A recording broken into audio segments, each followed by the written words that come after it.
Binabadahing convergence sa silangan ng bansa malapit sa silangang timog silangan ng Guam na nanatiling stationary ang trough nito.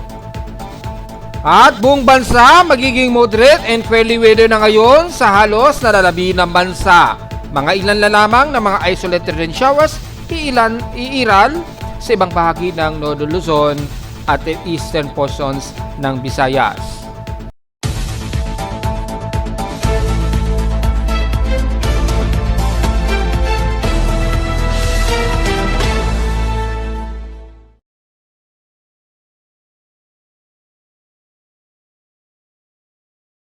Hello, good morning mga folks. Welcome po muli sa ating daily weather bulletin at analysis para sa araw ng Linggo, September 28, 2025. Ang oras nating boss may maga ay alas 11:16 na ng umaga.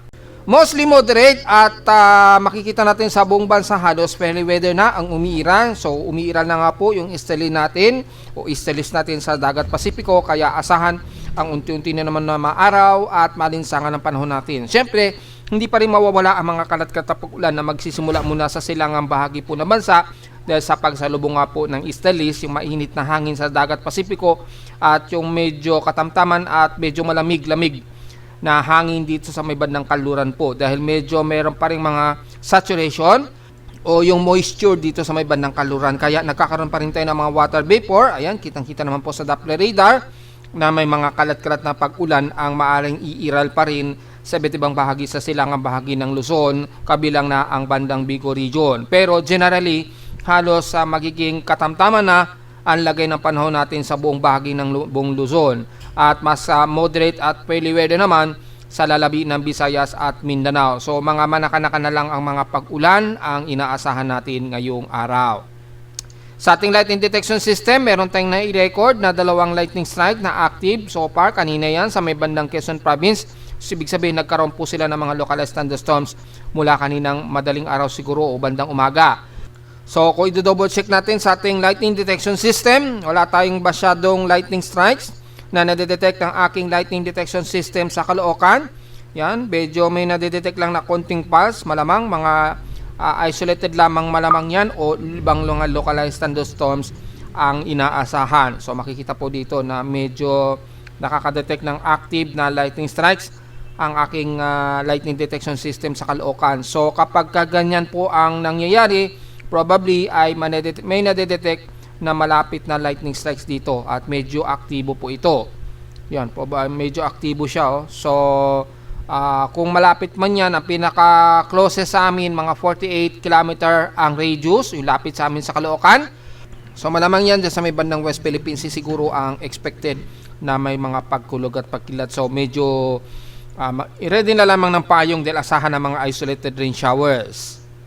Pero sa thunderstorm advisory, care of Pag-asa, sa data feed natin sa dashboard, nakataas po ang area ng Visayas. Siyempre kasama na ang ang bandang Bohol, Negros Occidental, yan. Most of Bohol at dyan sa may bandang Negros Occidental ang nakataas na mga localized thunderstorms daw. So, posible ang heavy rain showers na may kasamang pagkidlat na may bugso ng hangin ang iiral, kabilang na ang Cebu ha, yan nakataas din. So, mag-idala po ng payong just in case. Pero, at least within 30 minutes lang naman yan. O less 1 hour ang maaari itagal lamang yan at titila din kagad. So, importante po ang payong sa mga lalabas ngayon, araw ng Linggo. At magpayong na rin dahil sa inaasahan natin matinding sikat ng araw ngayon. Sa ating current conditions, overcast, gloomy, haze at mostly clouding, umiiral ngayon dito sa amin sa Caloocan. So expected sa buong Metro Manila ang maaraw at hot humid na panahon natin sa maghapon. Bagamat medyo overcast pa rin tayo at medyo gloomy sa maghapon ha. So medyo magkakaroon tayo ng mga malamang na mga medyo makulimlim sa hapon lalo na. So expected po ang mga isolated rain showers. Kaya magdala na lamang ng pananggalang sa tinding sikat ng araw at mga di inaasang ulan. Sa lowest temperature na tala na weather station, kaninang 5:44 AM nakapagtala kami ng lowest of 25.4 degrees Celsius. Kahapon, pinakamataas lamang sa amin sa Caloocan, 32.1 degrees Celsius. Kahapon ito ng hapon at 2:36 PM. Ibig sabihin, medyo mataas ang aming heat index at 43.1 degrees Celsius ang aming init pandama sa Caloocan. So, magpo-forecast na tayo ng heat index dahil magiging mas moderate na ang panahon natin. Well, ang asahan ay mataas naman na init pandama sa iba't ibang bahagi ng bansa. Unahin natin dito sa amin sa Caloocan, base sa aking weather station, ngayong 10:45 AM, nakapagtala kami ng 41.5 degrees Celsius na extreme cold. So, mataas po ang heat index namin ngayon at 41 degrees Celsius ang naka-forecast sa amin. At mukhang yan ay pinakamataas sa amin sa Caloocan sa maghapon. So, hindi naman daw ganun katindi ang forecast. Pero, malalaman natin sa maghapon kung maglalaro lamang sa 41 degrees Celsius o extreme caution ang aming heat index. So, medyo, kung tutusin, medyo manageable naman po yan. Wag lang pumalo sa 44 degrees Celsius to 45 pataas. Yan, mas sobrang extreme na talaga yon. Danger, papasok na siya sa danger. Yan, so ito po yung aming heat index sa Caloocan, hindi ganun katindi in 7 days. Well, hopefully tuloy-tuloy yan. Pero sa iba't ibang bahagi ng bansa, yan, silipin po natin. Umpisahan natin sa extreme North Luzon ng Ilocos Norte. Nasa 40 degrees Celsius po to 41 ang inyong heat index ngayon dyan, ngayong umaga. At mukhang yan ang pinakamataas sa inyo maghapon. So, hindi rin ganun katindi ang init pandama sa inyo. Yan, so sa bandang Tuguegarao naman, ang forecast ng heat index sa inyo 42 degrees Celsius. Dito mas maalinsangan kayo ngayon sa bandang Cagayan Valley.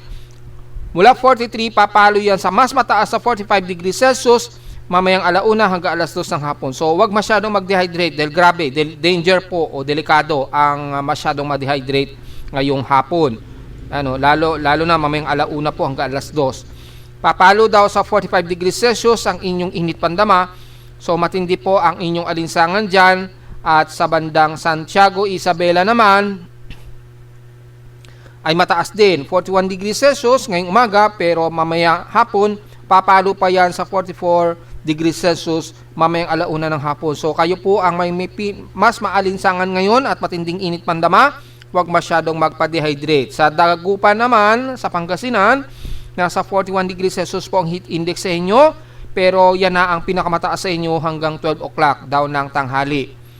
So medyo manageable din ang inyong heat index sa may bandang Pangasinan. Sa Central Luzon sa Tarlac, yan, so nasa 41 degrees Celsius din, pero papalo yan hanggang 44 degrees Celsius ngayong alauna hanggang alas 2 din daw ng hapon. So pareho kayo sa bandang Tarlac at bandang Tuguegarao ang may pinakamaalinsangang panahon ngayong araw ha. So wag masyadong mag-dehydrate. Matindi po ang init na mararamdaman natin ngayon.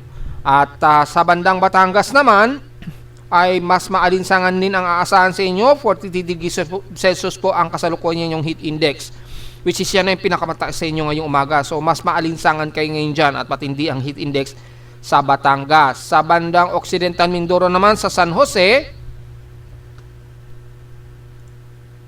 yan, load natin. Nasa 43 degrees Celsius po ang inyong heat index, which is pinakamataas din yan ngayong araw. Ngayong umaga ang may pinakamataas na pumalo sa danger level ang inyong heat index. Ayan o, sa loob ng 7 days ay pumapalo po sa ngayong araw ang may pinakamataas na heat index sa inyo dyan.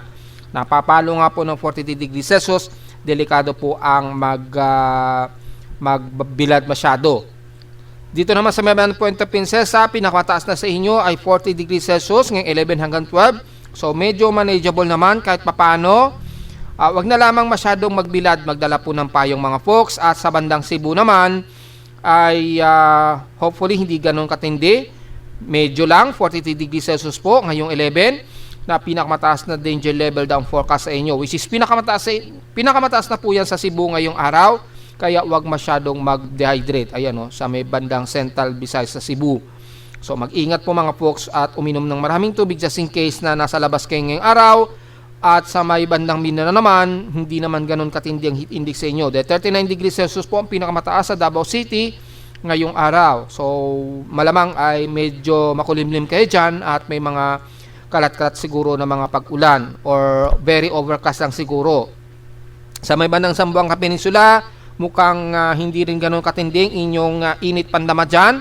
Nasa 38 degrees Celsius lang, so wala tayong magiging problema sa bandang Mindanao. Ang may pinakamataas lamang ay mostly dito sa may bandang extreme North Luzon at Central Luzon ang may pinakamainit. Umaabot sa 45 degrees Celsius ang inyong init pandama dyan. So take note dyan. Hopefully maayos na po yung mga automatic weather stations natin kay Pag-asa. So pinaano natin, hindi po maayos, lalo na dyan sa may bandang Ilocos Norte at General Santos.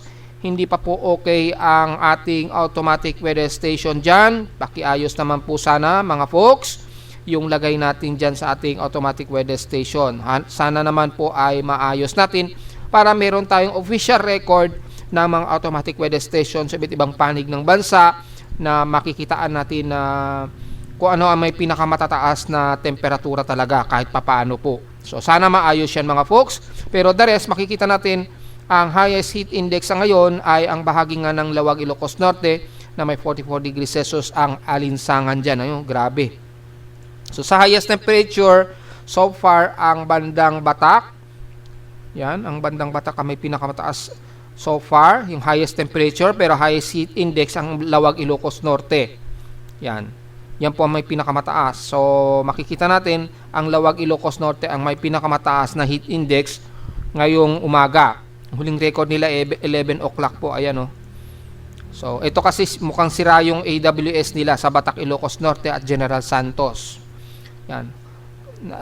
Nag-stay na lang sa 55 degrees Celsius. So, ito sa may bandang Lawag Ilocos Norte ang may pinakamataas. Pangalawa ang Siague, Isabela at pangatlo sa may bandang Masbate. So, wag masyadong mag-dehydrate mga folks dahil maalinsangan kayo ngayon dyan. Samantala kung tatabi naman natin sa PAC streams in past 24 hours, nangunguna ang Katbalogan sa may pinakamataas na air temperature na 34.4 degrees Celsius. Sa Baguio naman ay medyo tumaas muli, 18.2 degrees Celsius ang kanilang lowest temperature sa bansa so far. Exclude na natin yung sa Benguet. Matik, pinakamababa na talaga yan. Pero hindi masyado viable para i-compare sa mga measurement natin. Para sa mga kababayan natin na nagtatanong na bakit hindi kasamang Benguet? Well, viable naman sa measurement pagdating sa pinakamababa. Pero always mababa na talaga ang dyan sa may bandang Atok, Benguet. Matik na yan dahil pinakamataas na elevation sa kanila dyan. Sa Baguio kasi tumataas din kapag summer ang kanilang temperatura. So okay gamitin na viable ang Baguio City. So sa ngayon, 18.2 degrees Celsius po ang pinakamababang temperatura sa Baguio City. So sa Inulan naman ang Alabat, well, meron lang sila na 9 mm. So ibig sabihin kahapon mukhang okay na hindi na gaano matitindi ang buhos ng ulan. Wala kaming naitalang pag-ulan kahapon sa Caloocan. So wala tayong masyadong maire-report for rainfall.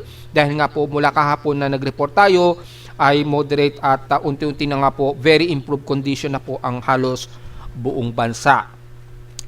Sa ating outside humidity, 76%. Balik na naman sa moderate ang ating outside humidity. So asahan po ang mataas na heat index. Bumaba ito ng 1% since last hour. Barometric pressure natin, 1,012 hectopascals. Mataas po yan and steady ito since last hour. Sa ating high tide low tide status, kasalukuyan pong low tide po tayo. So nabanggit na natin kahapon, hanggang ngayong araw ay mababa ang ating sea level. Pero ay yung pag-alon, double check natin kung magiging maalon pa rin ba gamit ang ating global assessment monitoring for significant wave height. Yon, so dito na lamang sa may bandang Batanes o Babuyan Island, medyo mataas ang alon. Yan. Ngayon, medyo umuukay na po yung bandang Kaluran. Alisto lang kayo o mag-iingat po kayo kung may papalaot ngayong araw ng linggong ito. Diyan sa baybayin ng West Philippine Sea, malakas pa rin po ang bugso ng hangin. May mga southwesterlies pa rin na umiiral dyan. Malakas pa rin yung bugso ng gale force winds dyan. Pero sa nalalabi naman sa okay na po tayo, mababa na po yung sea level, hindi na ganun katindi ang alon. Dahil sobrang layo at naglandfall na siya almost dito sa may bandang Vietnam, itong si dating bagyong Opong. So sobrang layo na sa grid ng ating bansa na hindi na masyado threat. At makikita natin yung easterlies na lamang na magdudulot po yan ng medyo warmer, medyo mainit-init na temperatura na may kasamang malakas na bugso ng hangin. So yun na lamang po ang pag-iingatan natin. Kung sakaling merong mag-beach goer ngayon, dahil mukhang okay naman mag-beach ngayon, maganda na po ang ating sikat ng araw. Pwede na pong magkaroon ng mga sunbathing, yung mga ibang beach goers dyan o may mga foreigner, lalo na sa silangang bahagi po ng Southeast Luzon at Visayas at Mindanao. Okay na pong mag-beach going. Iwasan na lamang po masyadong mabilad. Well, magko-coating naman siguro kayo ng mga sunscreen. So okay lamang po yan mga folks. So wala po tayong matinding alon, sa bandang Babuyan Island na lamang po ang medyo mataas ang ating pag-alon dyan sa Hill Extreme Nodo Luzon. At yung ating space weather status, mukhang meron tayong mukhang meron po tayong unsettled na geomagnetic field. Yan, meron tayong unsettled na 3.0 na geomagnetic activity. So double check po natin ito. Medyo pasensya na po natin, medyo bumabagal po yung ating internet. Malamang kasi maraming kinukumpuni ngayon, so medyo bumabagal-bagal po yung ating internet. Marami daw kasing nasira na mga cable lines according sa PLDT. Ewan ko lang sa Converge, kaya medyo makakaramdam tayo ng medyo mabagal na internet ngayon. Samantala sa ating space weather observation, at least hanggang active lamang na KP index of 3.0 ang ine-expect hanggang 4.0 ngayong araw hanggang mamaya, base rito sa ating NOAA KP index ngayong araw. At sa loob ng 3 araw hanggang active na geomagnetic ang ating aasahan, pero wala tayong ine-expect na mataas na solar radiation maging sa radio blackout. Well, nasa 55% actually ang magiging radio blackout natin within 3 days po. So ano ba ang rason yan? Kung titingnan natin yung sunspot, medyo meron tayong moderate na malaking sunspot dito sa AR4226.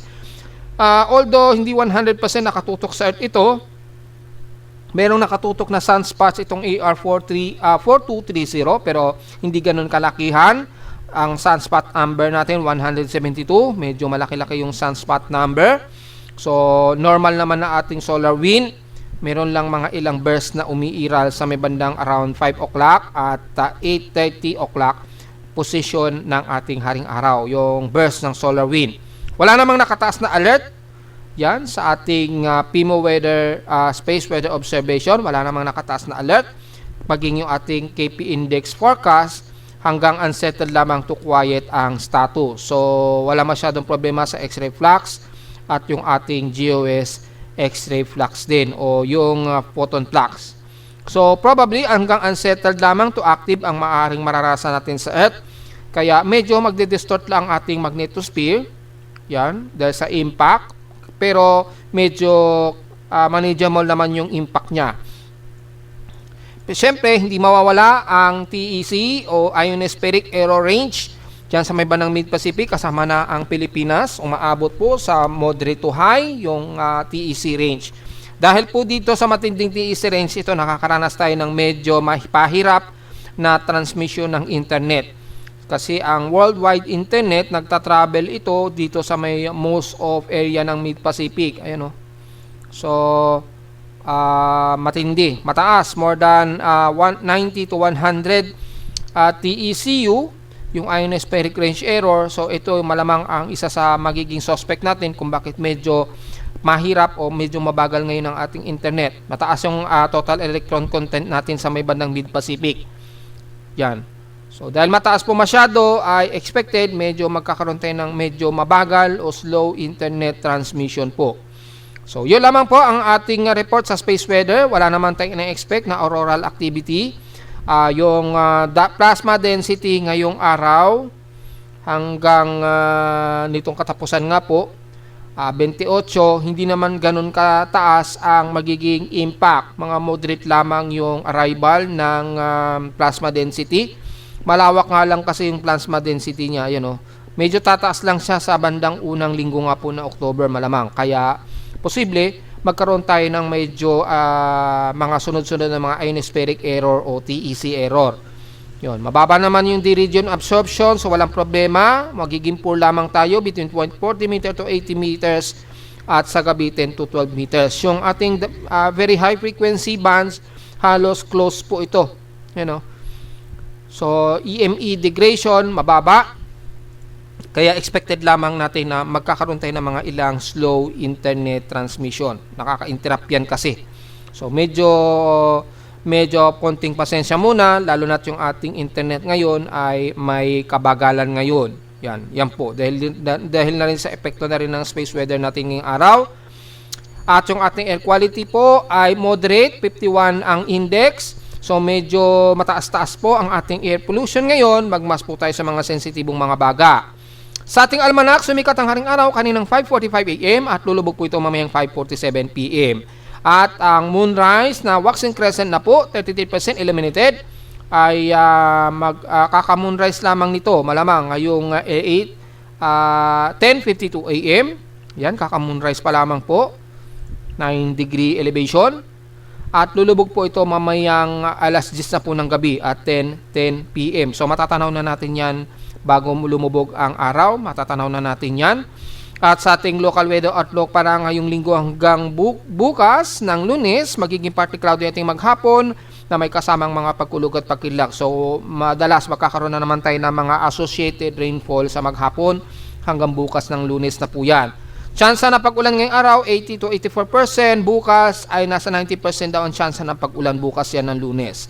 So importante pa rin ang payong mga folks hanggang bukas. Dahil magkakaroon tayo ng mga afternoon rain showers naman dahil sa umiiral na easterly list simula pa kahapon. Highest and lowest temperature expected maglalaro 31 to 32 degrees Celsius and lowest temperature expected 25 to 26 degrees Celsius.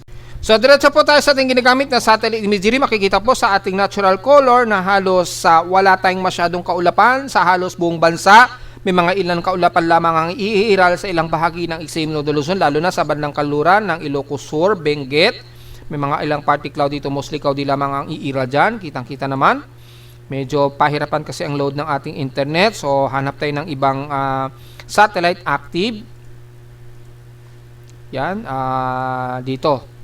Ayun. So buti nag-load dito. Kung makikita niyo po sa pinakahimawari, rainbow color ay halos ay konti lamang ang kaulapan sa halos buong bansa. Maging partly cloudy to mostly cloudy lamang ang Extreme Northern Luzon. So medyo generalize lang tayo dahil hindi naman ganoon katindi ang kaulapan sa bansa. Mostly may mga partly cloudy to mostly cloudy lamang dito sa mabandang kanluran at silangang bahagi ng Northern Luzon. Maging dito sa may bandang Central Luzon, bandang Pampanga, Zambales, maging sa Metro Manila, medyo partly cloudy tayo. Ito sa mostly. So may mga aasahan pa rin tayo ng mga isolated rain showers and localized thunderstorms. Pero generally mga isolated ito. Ganon din sa bahagi ng Southern Luzon at Mimaropa. Sa Visayas, halos kasama na ang Romblon, Masbate, yan. Negros Region at Central Visayas sa Cebu, moderate to mostly, partly cloudy to mostly cloudy lamang tayo. So asahan lamang natin ang mga afternoon rain showers sa maghapon, kabilang na ang Bicol Region, pero patuloy tayong makakaranas ng moderate to fairly weather. Asahan lamang natin ang mga isolated rain showers sa hapon. So importante po ang payong Yan so halos wala tayong maulap na himpapurin. Kung double check natin ang infrared TRM, yung true colored nature ng satellite imagery, maninipis lamang ang kaulapan natin. So, bagay sa bahagi nga po ng Mindanao, ang Northern Mindanao, may mga partly to sa mostly cloudy lamang ng iiral sa atin. Yan, so mga isolated lamang na mga kalat-kalat pag-ulan na may pagkilat at pagkulog ang madalas na iiral. Yan, so medyo pahirapan mag-load ng internet natin. Kaya makikita nyo yung animation, medyo putol-putol ngayon yung animation. So, konting pasensya na lamang po. Minsan, walang problema sa webpage, ang maging problema sa internet. Pag bumagal po yung international internet transmission, ay nakakaroon tayo ng problema sa loading ng ating webpage. So, nakita natin ang bahagi ng Surigao del Norte, nakakaroon sila ng mga mahina at katamtamang pag-ulan. Okay lamang po yan para maibsan ang tinding sikat ng araw. Pero makikita niyo sa buong bahagi ng Zamboanga Peninsula, Sorsogon, Barm, Agusan del Norte, Agusan del Sur, Misamis Region, kasama na ang Davao Region, makikita ninyo mga katamtaman lamang at partly to some mostly cloudy lamang ang iral. So usually, mas maaraw kayo dyan at mga isolated lamang aasahan nating pagkulog at pagkilat na may kasamang mga ulan sa maghapon po. So generally, mostly ay moderate to fairly weather ang ating buong bansa ngayon. Manaka-naka lamang ang aasahan nating pag-ulan sa maghapon po. So kung double check natin sa data feed di Pag-asa, sa animation feed ay makikita natin mga ilang kalat-kalat lamang na mga ilang light to moderate lamang ang makikitaan natin sa iba't ibang bahagi ng Luzon, Visayas at Mindanao. So at least medyo manageable na po yan mga folks at magdala na lamang po ng payong bukod sa tinding sikat po ng araw.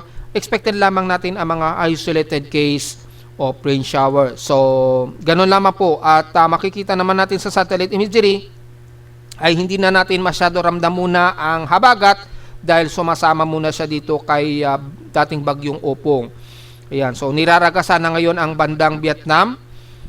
Sa bahagi po ng Vietnam dito, niraragasan na ngayon ni Opong, dating bagyong Opong, ang bandang Vietnam at bandang Hainan sa southern part ng China.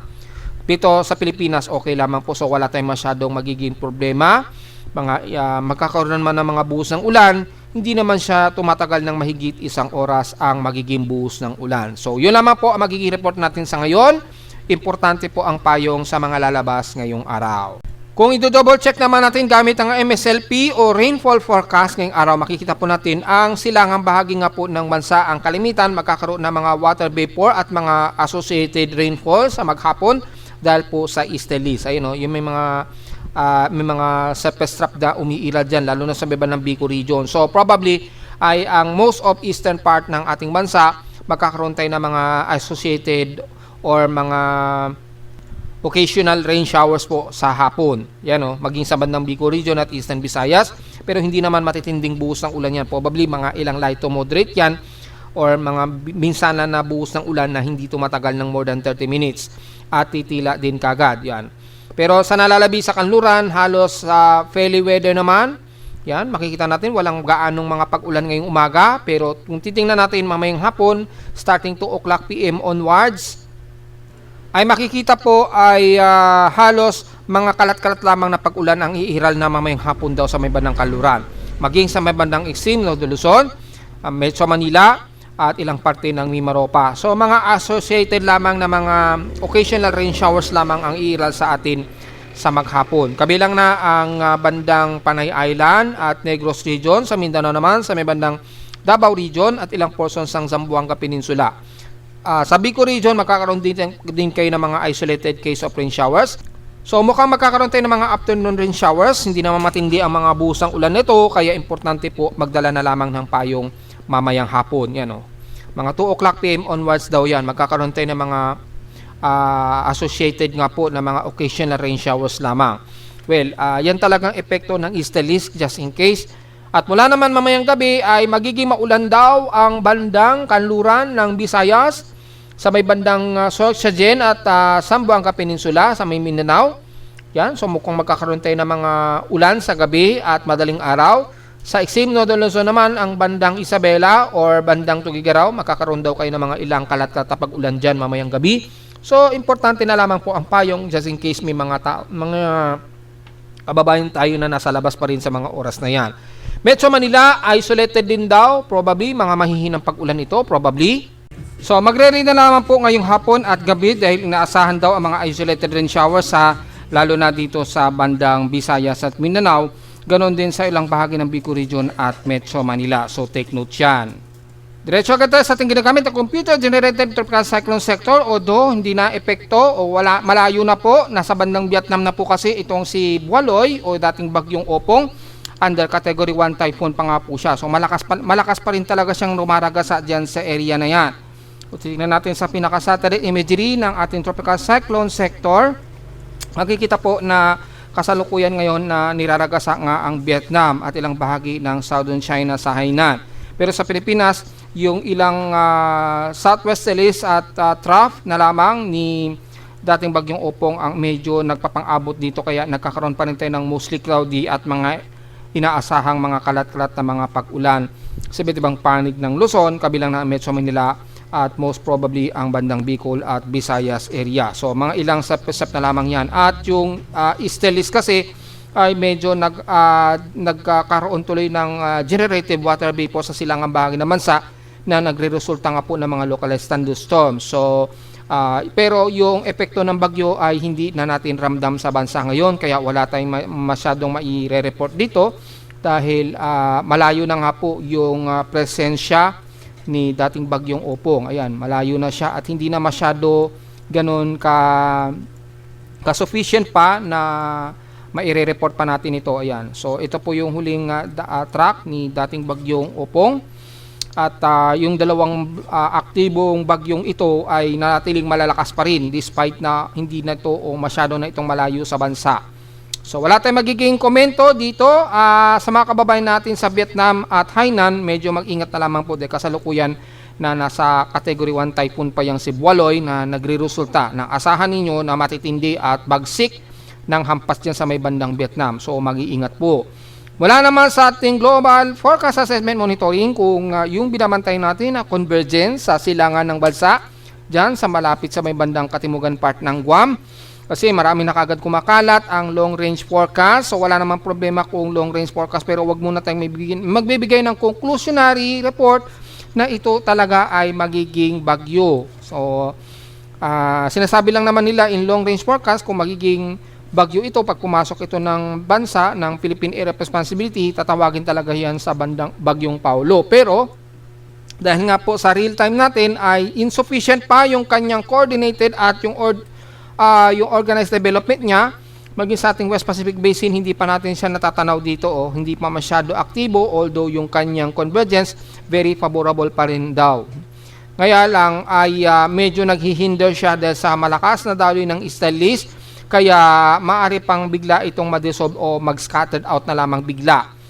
Yan. Sa ating global spectral model kasi makikitaan pa rin na medyo may mabubuo nga pong tropical wave manggagaling sa silangang bahagi ng bansa. Yan, papasok daw ito ng PAR by October 1. So titingnan natin kung ito ay bago dahil iba po kasi yung forecast track niya. Kung titingnan natin, ito ay lalapit sa may bandang Eastern Visayas. Ayan. Eastern Visayas naman ang nakikitang lalapit ito. Well, tingnan natin dahil tropical cyclone strike probability kasi natin na binabantayan sa convergence, naglalaro pa rin sa 30%. Ayun, ito, yung TC strike probability niya. Ngayon, at least medyo mataas na, 40 to 50%. Medyo mataas. At makikita natin ang apektado na ngayon, yung pinaka-trough niya. Effectivity nito by September 30 pa po, hindi po ngayong araw. September 30 pa po yung pinaka-forecast effectivity nito na maglalaro sa maapektuhan maging ang Metro Manila daw, 5 to 10%. Kabilang na ang buong Southeastern Luzon at Eastern Visayas maglalaro 10 to 20%. So malamang magkakaroon pa lang tayo ng mga kalat-kalat na pag-ulan dyan sa may bandang Southeastern Luzon at Eastern Visayas. Pero yung cyclonic event ng genesis niya ay nanatiling mababa pa at malayo pa sa bansa. Maka-apekto muna dito sa may bandang kanluran ng bansa muna. So magkakaroon ng generative trough dyan at asahan natin bago matapos o bago mag-30 ng September, asahan natin na magkakaroon siguro tayo ng mga surface trough na magbubunsod po ng mga kalat-kalat na pag-ulan dyan. So, nanatiling mababa pa rin ang tropical cyclone strike probability natin sa buong bansa sa ngayon pero binabantayan po natin dahil yung kanyang mean sea level pressure sa ngayon hindi pa masyado observable. Mataas pa yung atmospheric pressure, 1010 hectopascals pa rin. Kaya hindi pa rin tayo pwede mag-conclude na ito ay magiging isang aktibong low pressure area o kung ito man ay lalapit sa may bandang eastern part ng Visayas. Ayan. So, malinaw yan mga folks Di pa tayo pwedeng mag-conclude kagad na magiging bagyo daw yan. Yan. So, despite na nakikita natin dito, nagkakaroon nga po ng shallow circulation pero napaka-disorganized pa po ng kanyang development. Ayan, So, medyo naghihinder pa kasi yung ilang horizontal, yung vertical wind shear dito sa Timog Kanluran, Timog Silangan, ay naghihinder pa sa kanyang development. Kaya maaaring under tropical wave, malusaw na lamang bigla yan. Kaya antayin natin na pumasok po yung unang linggo na October para ma-confirm natin maigi. Sa ngayon, hindi po muna tayo magbibigay ng further development forecast nito na ito ay magiging aktibo. Bagamat sa mga computer models kay GFS, na aggressive na po yung forecast ni GFS dito. Yan, Pagpasok niya ng PAR sa unang linggo nga po na October, lalapit ito sa bandang hilagang silangan ng Nodo Luzon. So, aktibo siya. Pero kung titingnan natin kay SMWF o European Central Model, ay tropical wave lamang ang nakikitaan natin sa kanya, which is tugma naman dito sa global spectral model natin. Kaya hindi pa natin talaga pwede mag-assume na ito ay magiging aktibong low pressure muna. Yan. Meron tayong 120 hour pa para ma-verify kung magkakaroon ng upward low level convection. Dahil kung babalikan natin yung report natin 3 days ago, yung unang nag-post tayo ng convergence 2 days ago, yan, ito po yung convergence. Makikita natin medyo dating pa at Pakita may mga dash siya. Ibig sabihin, yung kanyang low level ay napaka broad pa, napakabuhaghag pa. Kaya mapapansin niyo po yung sa ibaba niya o yung timog silangan niya medyo naghihinder sa kanya yung vertical wind shear nga po. Bunsod na rin yan ng continuous redeveloping ng easterlies dito sa dagat Pasipiko. Kaya napipigilan pa siya na magkaroon ng complete upward low maging yung kanyang low level convection. Yan. So under tropical wave pa nga lang po siya. Yan. Kaya lang naghihindered. O ibig sabihin, under tropical wave, naghihinder pa siya para magkaroon ng kumpletong sirkulasyon pa sa ngayon. Kaya hindi pa tayo pwedeng mag-assume at makikita natin yung bagong pattern niya ay nandito sa southeast ng Guam. Isang araw lamang sa south of Guam. Ngayon, nag-repurpose siya na mag-organize dito sa may bandang southeast of Guam. So, ang malinaw lang naman natin na masasabi sa ngayon, kikilos ito pahilagang kanluran. Base na rin dito sa mga lumalabas na mga computer models. However, yan ay mga long-range forecast, kaya hindi pa natin pwede i-conclude na magiging active low pressure yan. Kaya tayo nagbibigay muna ng 120-hour period kung itong tropical wave na ito na lalapit sa hilagang silangan ng Lodo Luzon ay magiging isang aktibong low pressure area. Aktibo rin kay NAVGEM. Pero dito, makipapansin ninyo, iba na po yung lumalabas na forecast kay NAVGEM. Ayun, so mapapansin nyo, dito lang mo siya nabuo sa may bandang northeastern Luzon. Pero medyo disorganized yung forecast niya na manggagaling sa Guam. So napaka-erratic at hindi pa talaga coordinated o organized yung mga forecast sa ngayon. Kaya hindi tayo pwedeng mag-conclude muna. Abang-abang na lamang po dahil until now, ay nasa around 33 km per hour ito pero negatively ang kanyang development. Ang magbabase lamang tayo na tuloy-tuloy ang kanyang divergence na mataas pa rin dito. Napaka-broad shallow niya kasi nga po yung vertical wind shear sa kanya ay tuloy-tuloy. Kung titingnan natin yung environmental steering environment, napakalakas ng kanyang vertical wind shear dito. Yung kasabay din ng easterlies. Ito yung naghihinder sa kanya para tuluyan itong mag-develop o mag-organize. Kaya hindi tayo pwedeng mag-conclude na magiging bagyo ba talaga yan sa unang linggo na October. Mag-update pa rin tayo mga folks para sa verification. Yan. So, wag mo nang i-conclude yung long range forecast na yan na ipinapakita ng GFS at NAVGEM na mangyayari yan in real time. So, antayin po na natin kung pagpasok po ng unang linggo ng October ay papasok o magbabago po yung forecast na lumalabas dito sa ating mga real-time na mean wind at yung kanyang environmental steering wind environment niya. So, yun po. Ang malinaw lamang sa ating Global Traffic Hazard Outlook mula kay NOAA, starting October 1 po yan, hanggang October 7, merong malinaw na mataas na above 40% o above or less than 40% na mayroong mabubuong low pressure area daw. At ang sakop nito ang hilagang bahagi hanggang southern Luzon hanggang northern part ng Luzon. And then by October 8 at October 14 nga daw, mayroong 20% na probability na may mabubuong low pressure o active na tropical cyclone daw. So, hindi naman natin inaalis pa rin ang mga posibilidad dahil mataas nga po ang global HAZ6 hazard o global traffic hazard na mayroon tayong posibleng may mabubuong bagong low pressure area sa una o ikalawang linggo na October. Well, magpo-post naman tayo ng ating tropical cyclone forecast for the month of October.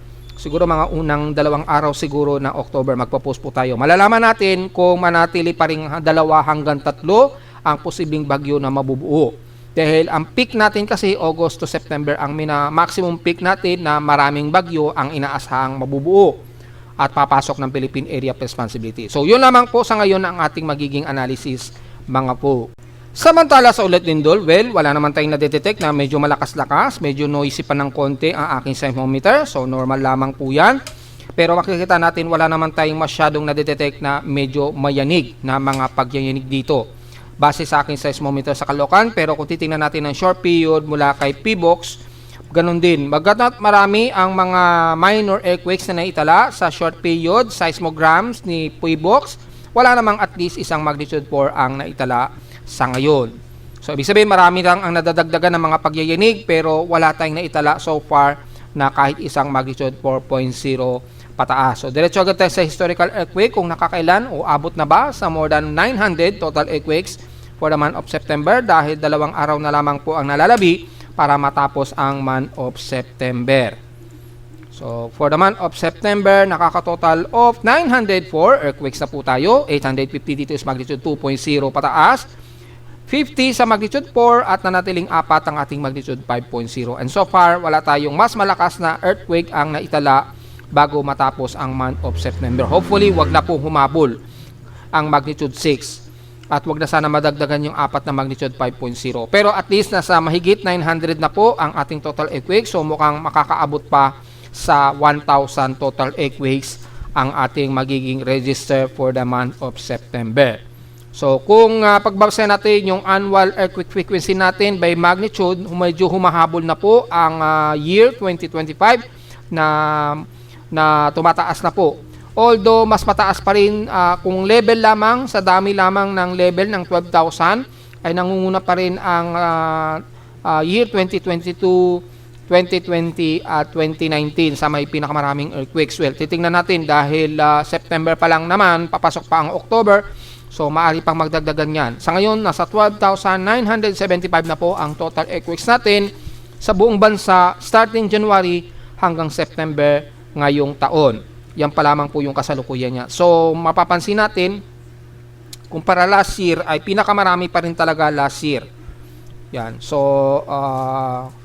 ang total magnitude 6, merong 2 last year at 2 magnitude 7 na naitala last year at 6 na magnitude 6. So far ngayong taon, tatatlo ang ating magnitude 6 ngayong taon at wala pa namang nadagdagan na another magnitude 6.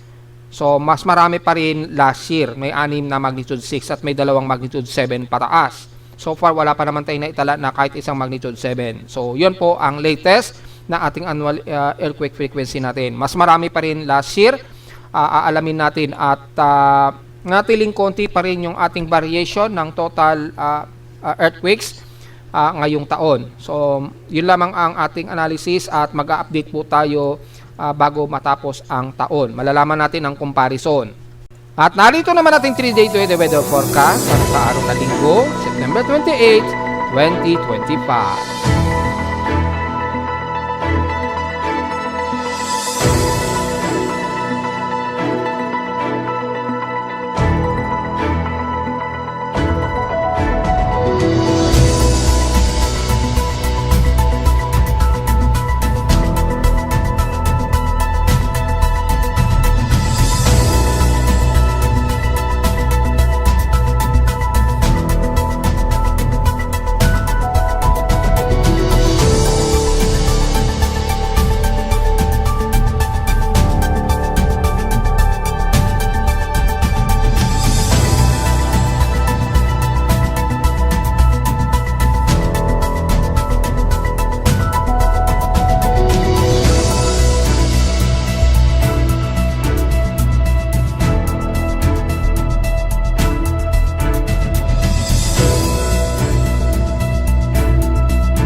At hanggang dito na lang po ating daily weather bulletin at analysis para sa araw ng linggo, September 28, 2025. Huwag pong kalilimutan na mag-like, share, subscribe po sa ating YouTube channel at visit lamang anytime sa ating website na www.pimoweather.com para sa babang detalye nyo gusto malaman na hindi natin isama ngayong tanghali sa ating report. Expected lamang ang mga isolated lamang na pag-ulan sa maghapon na may maaraw at malinsangang panahon lalo na sa iba't ibang bahagi ng bansa ngayon. At visit lamang sa ating website sa gusto malaman pa rin pinaka-dynamic events mula sa data feed ng aking weather station sa Caloocan at sa data feeds mula sa iba't ibang weather agencies. Maraming salamat po mga folks at magandang araw po sa ating lahat.